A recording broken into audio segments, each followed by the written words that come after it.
Guys pets வளர்க்குற வீட்டிலலாம் குழந்தைங்க இருக்காங்கன்னு வச்சுக்கோங்களேன். நம்ம குழந்தைங்க கிட்டேருந்து அவங்கள காப்பாற்றுறதே நமக்கு ஒரு வேலையாக இருக்குங்க. லைக் நான் ஒரு சூப்பர் மாதிரி, சூப்பர் விமன் மாதிரி. என் பொண்ணையும் பார்த்துக்கணும், அப்புனுவையும் பார்த்துக்கணும். 2 பேரையும் சமாளிக்கிறதுங்கிறது ஈஸியான வேலை கிடையாதுங்க.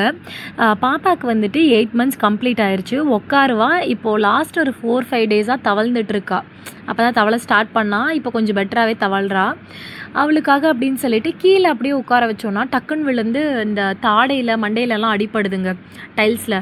அதனால் அவளுக்கு அப்படின்னு சொல்லிட்டு ஒரு குட்டி பெட் இருக்கும். அதை மடித்து வச்சுக்கலாம் நம்ம, ஃபோல்டபுள் மாதிரி.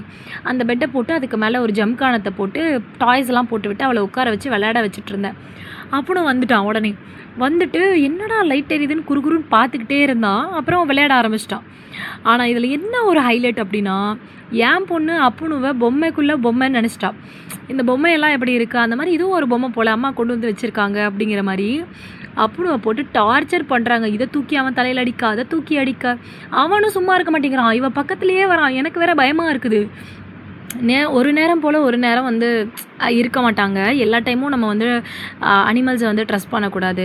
பிகாஸ் அவங்களுக்கு அவ்வளோதான். அது வந்து அவங்களுக்கு புரிஞ்சிக்கிற ஒரு தன்மையும் கிடையாது. அதுங்களும் ஒரு குழந்தைங்க மாதிரி. அதனால் அவங்கள குறை சொல்லி ஒரு பிரயோஜனமும் இல்லை. நம்ம தான் நம்ம குழந்தைய அவங்கக்கிட்டேருந்து கொஞ்சம் சேஃபாக பார்த்துக்கணும். ஸோ எப்போயுமே அவ்வளோ சீக்கிரம் நான் பக்கத்தில் விட மாட்டேன். அதை தாண்டி அப்புனும் என் பொண்ணு ஏதாவது பண்ணால் கூட அப்புனும் எதுவுமே பண்ண மாட்டான். அவன் ஒரு மந்தி மாக்காங்க. அடித்தா கூட அடி வாங்கிட்டு அப்படியே படுத்துருவான். அந்த ஒரு தைரியத்தில் தான் சரி என்ன தான் பண்ணுறாங்கன்னு பார்ப்போம் 2 பேரும். நான் விட்டுட்டேன் இன்றைக்கி. இதில் பாவப்பட்ட ஜென்மம் யார் அப்படின்னா அப்புனு தாங்க.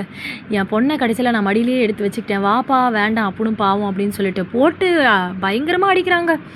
பொம்மையெல்லாம் தூக்கி போட்டு அடிக்கிறா. அப்பையும் அவன் அசரவே இல்லையா. இங்கேருந்து ஓடலாம்ல. ஆனால் அவன் ஓடினானா ஓட மாட்டான். அவனுக்கு வந்து என்ன நடந்தாலும் சரி அந்த பொம்மையோட விளையாடணும், எங்கள் பக்கத்தில் இருக்கணும். அதுதான் அவனுக்கு வந்து அப்போன்னு வந்துட்டு இப்போன்னு கிடையாதுங்க. நான் சின்ன வயசுலேருந்தே பார்க்குறேன். அவ்வளோ சீக்கிரமாக வந்துட்டு யாரையும் கடிக்க மாட்டான் டக்குன்னு. விளையாட்டுத்தனமாக சும்மா இந்த கை வச்சோம் அப்படின்னா பல்லில் இப்படி இப்படிம்பா. ஆனால் பல் வந்து உள்ளே இறங்குற மாதிரியோ காயம் படுற மாதிரியோ ஹர்ட் ஆகுற மாதிரியோ ஒரு நாள் கூட யாரையும் கடிச்சது கிடையாது. அதிகபட்சமாக அவன் கடிக்கவே மாட்டாங்க. நம்மளா போய் அவன் வாய்க்குள்ளே கையை வச்சுட்டு ஏதாவது அவனை நுரண்டு பண்ணிகிட்டு இருந்தால் தான் அப்போயும் கூட அவன் கடிக்க மாட்டான். அந்தளவுக்கு ஒரு சாஃப்டான ஒரு பூனை, ரொம்ப சாந்தமான பூனை. அடித்தா கூட திரும்பவும் நம்மக்கிட்ட தான் வருவான், எங்கேயும் போக மாட்டான். ஒரு கோவத்தில் கூட எதனா வந்து குக் பண்ணிகிட்டு இருக்கும்போது வந்து குண்டா பக்கத்தில் நின்றுட்டுருப்பான். சூடு பட்டுரும் போட அப்படின்னு கரண்டிலேயே நான் சம்டைம்ஸ் சும்மா தட்டுவேன். அப்போ கூட திரும்பவும் ஓடி என்கிட்ட தான் வருவான். அந்தளவுக்கு வந்து ஒரு மாதிரி ரொம்ப லவ்வபுளான பூனை. எனக்கு ரொம்ப பிடிக்கும் பர்சனலாக.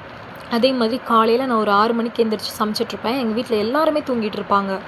இவன் மட்டும் எந்திரிச்சு என் பக்கத்தில் வந்து கிச்சனில் உட்காந்துக்குவான். சம்டைம்ஸ் செல்ஃபில் ஏறி நின்றுக்குவான். ஸோ எனக்கு வந்து ரொம்ப பர்சனலாக க்ளோஸாக இருக்கிறது அப்படின்னா அப்புனு தான். ஸோ உங்களுக்கும் அப்புனு ரொம்ப பிடிக்கும்னா நம்ம சேனலை சப்ஸ்கிரைப் பண்ணிக்கோங்க.